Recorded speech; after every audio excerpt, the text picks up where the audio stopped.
Well, and you bring that up. I mean, this is a very special time now for the Irish, and to celebrate 45 years of being co-ed here at Notre Dame. This year is so special, and our Vahid Sadrazadi joins us now as he speaks with some of the pioneers that helped make this journey possible and were a part of it.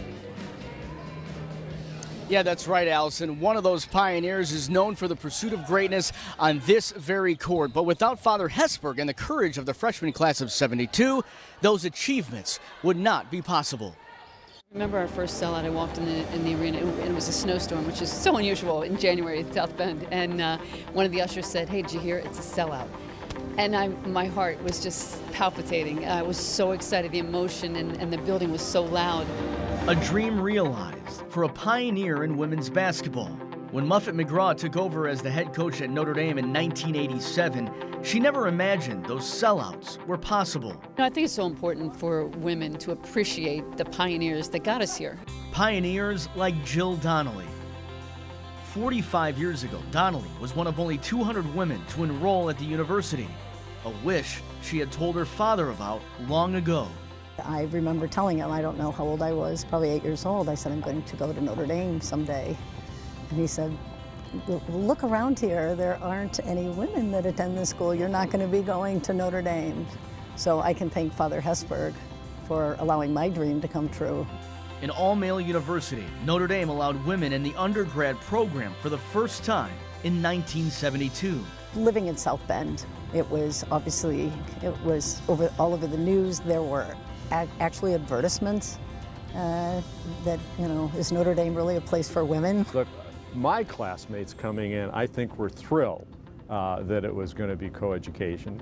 Daniel Reagan was Donnelly's classmate in the fall of 1972, but not everyone he knew associated with the university was as accepting. My father is a 1948 graduate, and his cadre of Notre Dame friends certainly were weighing in on whether Notre Dame should make that change. I believe probably overall it was a tough decision for Father Hesburgh to make, to be honest, just with being a Catholic school, being the traditions that Notre Dame had as an all-male institution. There were many classes where I was the only female in the classroom, and I would be coming in the door, and there was a conversation going on that probably was a little off color, and I'd hear someone say, "Jill's in the classroom," and they would change. And I think that's what Father Hesburgh envisioned, that he just wanted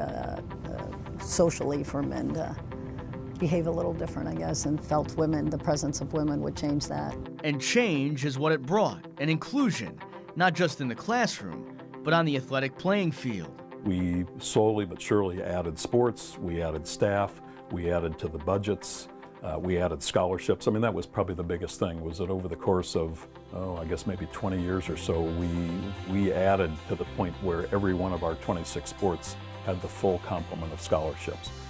John Heisler joined the athletic staff in 1978 as Assistant Sports Information Director, and he has been an integral part of the growth of women's sports at the university. The signal to not only to your own coaches and your athletes that you're committed, but it's a signal to everybody else that, hey, we're serious about being good in these sports. Whether you talk about women's basketball, certainly Muffet would tell you that when she took over as the women's basketball coach back in the late 80s, I mean, the program at that point was nowhere near the success that she's seen in this last 15, 20 years. It took us a while to get there, but we were able to do that. I wanted to be in the top 25. I wanted to be a perennial NCAA tournament team. I don't think our goals were quite as lofty as winning the national championship when I first started, but going to the Final Four in '97, I think, was the one that kind of got us started. Dreams realized for two pioneers who led the way for future generations at Notre Dame. We could look at a lot of those women as role models for our future daughters who were hopefully going to have an opportunity to come here and have even greater advantages in terms of their education at Notre Dame because of the women from that class of '72. So direct with myself, meeting my husband, my children, without that, I may not have ever personally met my husband. And Jill Donnelly's husband, Joe Donnelly, of course, they met at Notre Dame back when Joe was the class of 1977, and their kids went to Notre Dame as well. Jack, I know you were part of the class of 72, graduated in 76. What was that culture like there, welcoming the women at Notre Dame then, and how did the culture change over those decades? Well, of course, we didn't know any different. We came in that class. Father Jenkins was in that class. I was in that class. We came in with that being the norm for us.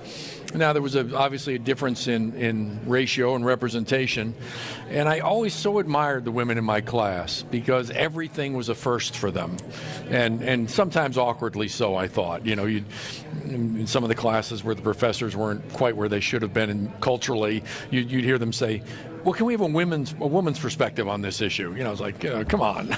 but the university grew into it and became more comfortable with it. I thought the planning for that class was exceptional.